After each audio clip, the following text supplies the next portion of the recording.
Hello everyone. Today I will continue the chapter The French Revolution, and today's topic is the struggle to survive subsistence crisis. So first we have to know the meaning of subsistence crisis कि subsistence crisis है क्या. So this is an extreme situation where the basic means of livelihood are endangered. उसका मतलब हमारे जो basic needs है like food, clothes, home, so these are the basic needs. ये हमारे बेसिक नीड है. जब कोई इंसान यही सारे बेसिक नीड को फुलफ़िल नहीं कर पाता, मतलब उसके पास खाना नहीं होता है, घर नहीं होता है, क्लोथ्स नहीं होता है, वो फुलफ़िल नहीं कर पाता है, उस सिचुएशन को हम कहते हैं subsistence crisis. So this is an extreme situation where the basic means of needs, जो लाइवलीहुड का बेसिक मीन्स है वो फुलफ़िल नहीं होता है. और ओल्ड रिजीम में यानी फ्रेंच रेवोल्यूशन से पहले फ्रांस में ये फ्रीक्वेंटली देखा जाता था कि जो कॉमन पीपल है वो उनके जो बेसिक नीड्स है वो फुलफ़िल नहीं कर पाते थे. So this is known as subsistence crisis. And what are the reasons behind the subsistence crisis in France. So ये डायरेक्ट क्वेश्चन पूछे जाते हैं कि what are the reasons that lead to the subsistence crisis in France. So the first reason is like that जो France का population है वो 1715 में 23 मिलियन था. वही फ्रांस का पॉपुलेशन बहुत ही ज़्यादा जो है इंक्रीज़ हुआ था 1789, मतलब जिस ईयर फ्रेंच रेवोल्यूशन हुआ वो 28 मिलियन तक पहुंच गया था. सो पॉपुलेशन इतना ज़्यादा इंक्रीज़ होने के कारण से उतना फूड का प्रोडक्शन नहीं हो रहा था. सो इसीलिए जो डिमांड ऑफ फूड है वो फुलफ़िल नहीं हो रहा था. सो लोगों के बीच में जो है वो अपने जो वो फूड जितना उन्हें चाहिए था वो नहीं मिल पा रहा था.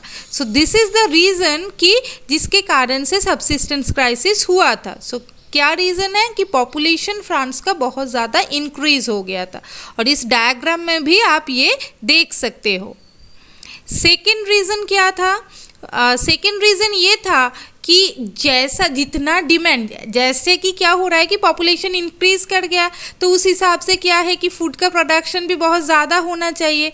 लेकिन क्या है कि फ्रांस के लोगों का उस टाइम मेन फूड था ब्रेड. जैसे हम लोगों का रोटी चावल ये सारे हमारे मेन फूड है, तो फ्रांस के लोगों का मेन फूड था bread.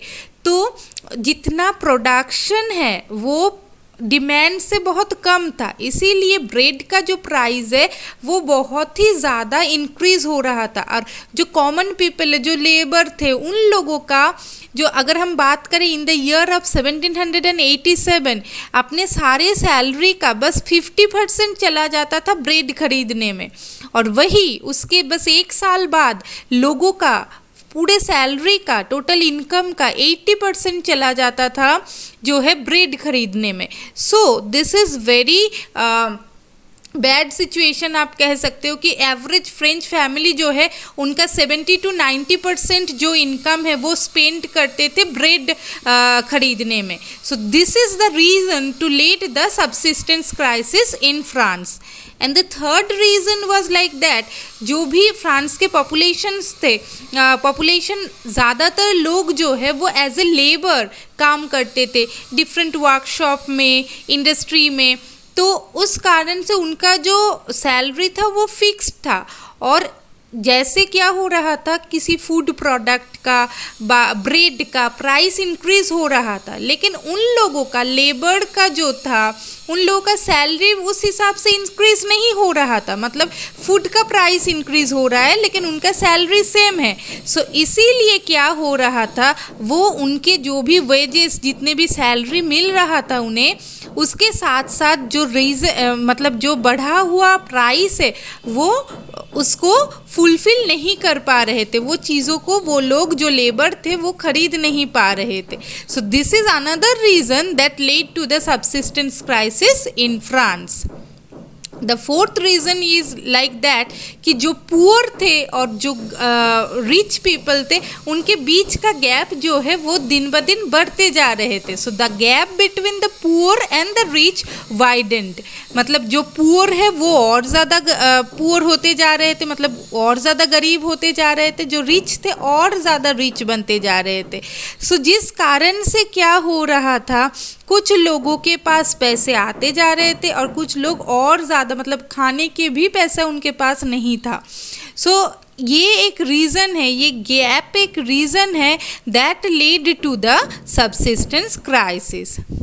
And the last reason that led to the subsistence crisis, that is, ये सारे तो सिचुएशन था ही कि फूड का प्राइस बढ़ गया था, लोगों का सैलरी जो है वो सेम था, वो मतलब जो है कि फूड के प्राइस के साथ साथ इंक्रीज़ नहीं हो रहा था, उसके साथ साथ पॉपुलेशन भी बहुत ज़्यादा बढ़ गया था.